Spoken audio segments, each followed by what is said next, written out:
அவர்கள் எழுதிய பார்த்திபன் கனவு பாகம் 3 அத்தியாயம் 2 சந்திப்பு. நான் மீனாட்சி. கடந்த அத்தியாயத்தில் சோழமண்டல இளவரசன் விக்ரமன் ரத்தன வியாபாரி வேஷம் போட்டுக்கிட்டு மாமல்லபுரத்து கடற்கரையில் வந்து இறங்கினான். அடுத்து என்ன நடந்தது? வாங்க கதைக்குள்ளே போகலாம். மாமல்லபுரத்தில் கலை திருவிழா வழக்கம் போல் நடந்து கொண்டிருந்தது. இவ்வருஷம் சக்கரவர்த்தி திருவிழாவுக்கு விஜயம் செய்யவில்லை.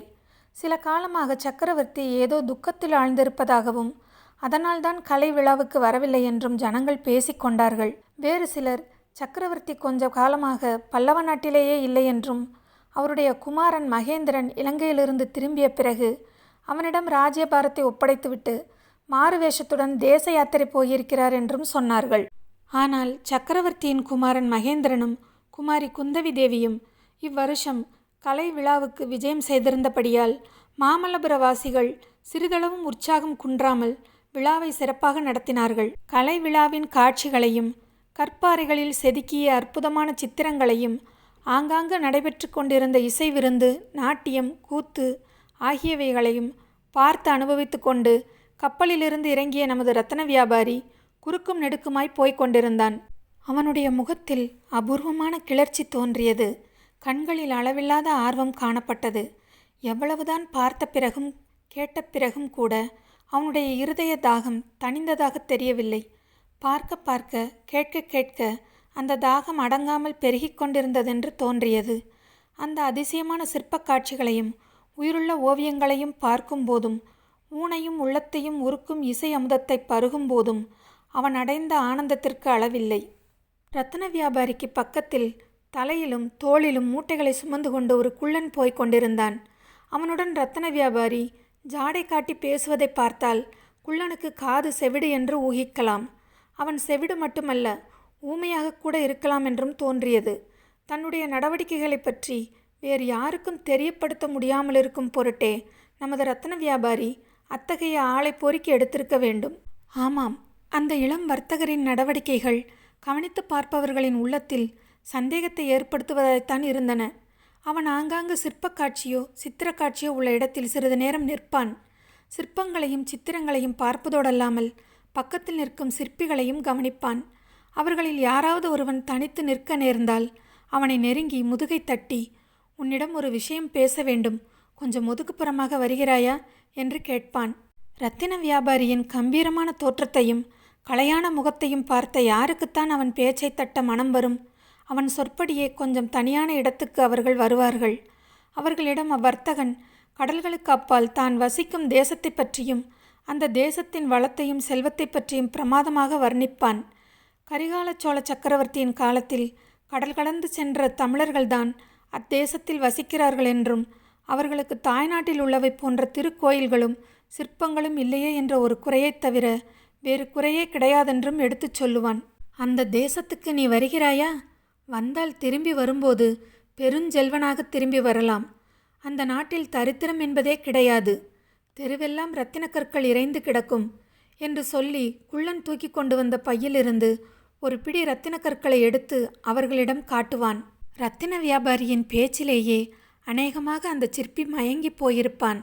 கை நிறைய இரத்தின கற்களை காட்டியதும் அவன் மனத்தை நிச்சயப்படுத்தி கொண்டு தன்னுடைய சம்மதத்தை தெரிவிப்பான். அப்படி சம்மதம் தெரிவிக்கும் ஒவ்வொருவரிடமும் பெரிய இரத்தினம் ஒன்றை பொறுக்கி கொடுத்து, அடுத்த அமாவாசையன்று புலிக்கொடி உயர்த்திய கப்பல் ஒன்று இந்த துறைமுகத்துக்கு வரும். அந்த கப்பலுக்கு வந்து இந்த இரத்தினத்தை காட்டினால் கப்பலில் ஏற்றிக்கொள்வார்கள் என்பான் நமது இளம் வர்த்தகன். கலை திருவிழா நடந்த 3 தினங்களிலும் இரத்தின வியாபாரி மேற்சொன்ன காரியத்திலேயே ஈடுபட்டிருந்தான். 3வது நாள் விஜயதசமி என்று அவன் வீதியோடு போய்க் கொண்டிருக்கையில் திடீரென்று எதிர்பாராத ஒரு காட்சியை கண்டான். எதிர்பாராததா அல்லது ஒருவேளை எதிர்பார்த்தது தானா? நாம் அறியோம். ஆம், அவன் உள்ளத்தை கொள்ளை கொண்ட நங்கை முன்போலவே பல்லக்கில் சென்ற காட்சிதான் அது. 3 வருஷத்திற்கு முன்பு பார்த்ததற்கு இப்போது அந்த பெண்ணின் முகத்தில் சிறிது மாறுதல் தோன்றியது. அன்றைக்கு அவளுடைய முகம் சூரியன் அஸ்தமித்த பிறகு நீலக்கடலில் உதயமாகும் பூர்ணச்சந்திரனைப் போல் பிரகாசித்தது.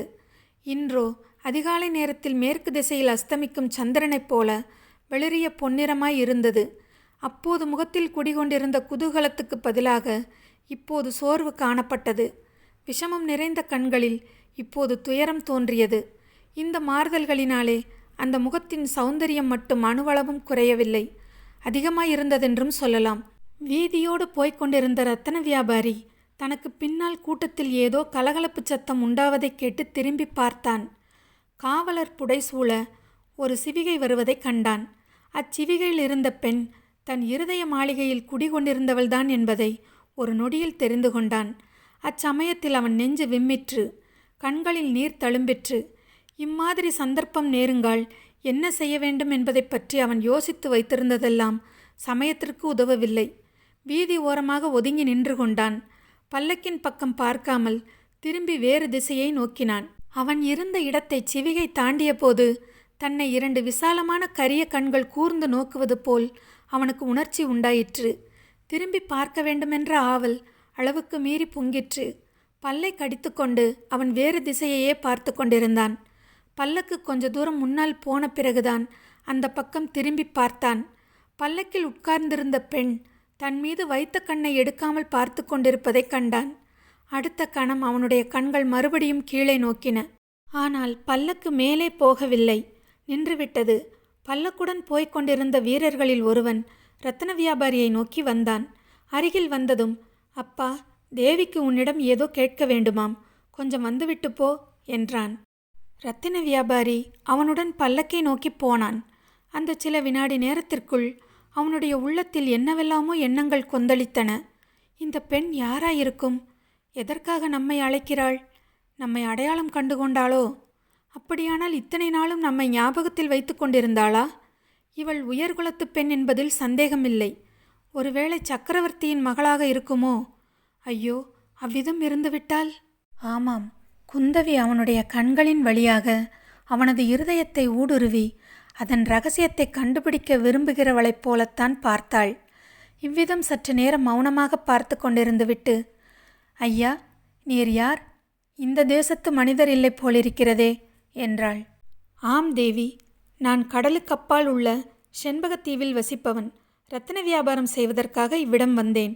என் பெயர் தேவசேனன் என்று மளமளவென்று பாடம் ஒப்புவிக்கிறவனைப் போல் மறுமொழி கூறினான் ரத்தன வியாபாரி.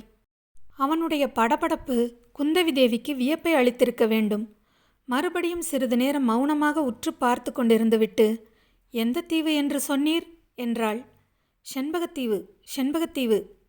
செண்பகத்தீவு கேட்ட ஞாபகமாய் இருக்கிறதே. அந்த தீவை ஆளும் அரசன் யாரோ? செண்பகத்தீவின் பூர்வீக அரச வம்சம் நசிந்து போயிற்று. சோழ நாட்டு இளவரசர் விக்ரமர்தான் இப்போது எங்கள் அரசர். இவ்விதம் சொன்னபோது குந்தவியின் முகத்தில் உண்டான பிரகாசத்தை இரத்தன வியாபாரி கவனிக்காமல் போகவில்லை. அந்த தேச பிரஷ்டனை இன்னும் இவள் நினைவு வைத்து கொண்டுதான் இருக்கிறாள். ஆனால் இவள் யார்? இவ்வளவு முககாந்தியும் சௌந்தரியமும் உள்ளவள் ஒருவேளை? அத்தகைய சந்தேகமே ரத்தன வியாபாரிக்கு திகில் உண்டாக்கிற்று. அப்போது குந்தவி, நீர் ரத்தன வியாபாரி என்பதாகச் சொன்னீரல்லவா என்று கேட்டாள்.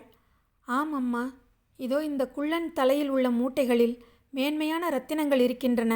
வேண்டுமானால் இப்போது எடுத்து காட்டுகிறேன். இப்போது வேண்டாம், வீதியில் கூட்டம் சேர்ந்து போகும். சாயங்காலம் அரண்மனைக்கு வாரும் என்றாள் குந்தவி. அரண்மனை, இந்த வார்த்தையை கேட்டதும் அந்த இளம் வர்த்தகனுடைய முகமானது அப்படியேன் சினுங்குகிறது? அந்த சினுக்கத்தை குந்தவி கவனித்தாளோ என்னவோ தெரியாது. எதையோ மறந்து போய் நினைத்து கொண்டவள் போல், ஆமாம், சாயங்காலம் கட்டாயம் அரண்மனைக்கு வாரும். சக்கரவர்த்தியின் குமாரி குந்தவி தேவிக்கு ரத்தினம் என்றால் ரொம்பவும் ஆசை. கட்டாயம் உம்மிடம் வாங்கிக் கொள்வாள். ஒருவேளை இந்த மூட்டையில் உள்ள ரத்தினங்கள் அவ்வளவையும் வாங்கிக் கொண்டாலும் வாங்கிக் கொள்ளலாம் என்றாள். ரத்தின வியாபாரி பெருமூச்சு விட்டான். மனதில் இருந்த பெரிய பாரம் ஏதோ ஒன்று நீங்கியவன் போல தோன்றினான். அப்படி எல்லாவற்றையும் ஒரே இடத்தில் விற்றுவிட வேண்டுமென்ற ஆசை எனக்கில்லை. இந்த தேசத்தில் இன்னும் பல இடங்களையும் சுற்றி பார்க்க விரும்புகிறேன். உங்களுக்கு வேண்டிய ரத்தினங்களை நீங்கள் வாங்கி கொண்டால் போதும் என்றான். அதற்கும் நீர் அரண்மனைக்குத்தான் வந்தாக வேண்டும். கட்டாயம் வருகிறீரா? வருகிறேன். ஆனால் அரண்மனைக்குள் வந்து யார் என்று கேட்கட்டும்? குந்தவியின் தோழி மாதவி என்று கேட்டால் என்னிடம் அழைத்து வருவார்கள். தடை ஒன்றும் இராதே? ஒரு தடையும் இராது. இருக்கட்டும். இப்படி நீர் இரத்தின மூட்டைகளை பகிரங்கமாக எடுத்துக்கொண்டு சுற்றுகிறீரே, திருடர் பயம் இல்லையா உமக்கு? நன்றாக கேட்டீர்கள். நரசிம்ம பல்லவ சக்கரவர்த்தியின் ஆட்சியில் திருட்டு பயமும் உண்டா என்றான் ரத்தன வியாபாரி. குந்தவி புன்னகையுடன், அப்படியா, எங்கள் சக்கரவர்த்தியின் புகழ் அப்படி கடல் கடந்த தேசங்களிலெல்லாம் பரவி இருக்கிறதா? சந்தோஷம். நீர் சாயங்காலம் அவசியம் அரண்மனைக்கு வருகிறீர் அல்லவா என்று கேட்டாள். கட்டாயம் வருகிறேன் என்றான் வியாபாரி. பிறகு குந்தவியின் கட்டளையின் பேரில் பல்லக்கு மேலே சென்றது. இரத்தன வியாபாரி நின்ற இடத்திலேயே நின்று பல்லக்கு ஜனக்கூட்டத்தில் மறையும் வரையில் அந்த திசையையே பார்த்து கொண்டிருந்தான். என்னப்பா, எத்தனை நேரம் ஒரே பக்கமாய் பார்ப்பாய்? கண்விழி பிதுங்கப் போகிறது என்று ஒரு கடூரமான குரலை கேட்டு அந்த இளம் வர்த்தகன் திடீரென்று காலால் நெருப்பை மிதித்தவன் போல் துள்ளி திரும்பி பார்த்தான். ஒரு கருநிற குதிரை மேல் சாட்சாத் மாரப்ப பூபதி அமர்ந்து தன்னை ஏளன பார்வையுடன் பார்த்து கொண்டிருப்பதை கண்டான். மாரப்ப பூபதியை சந்திக்க விரும்பாத விக்ரமன் அவங்கிட்ட இருந்து எப்படி தப்பிச்சு போனான்? அது மட்டும் இல்லை, ரத்தன வியாபாரியாக வந்தது விக்ரமன் தான்ங்கிறத மாரப்ப பூபதி கண்டுபிடிச்சானா அப்படிங்கிறத அடுத்து வர்ற அத்தியாயத்தில் நம்ம பார்க்கலாம். இதுவரைக்கும் என்னோடய சேனலை சப்ஸ்கிரைப் பண்ணவங்க எல்லாருக்கும் ரொம்ப நன்றிங்க. தொடர்ந்து கதையை கேளுங்க, சப்ஸ்கிரைப் பண்ணுங்கள், சப்போர்ட் பண்ணுங்கள். நன்றி.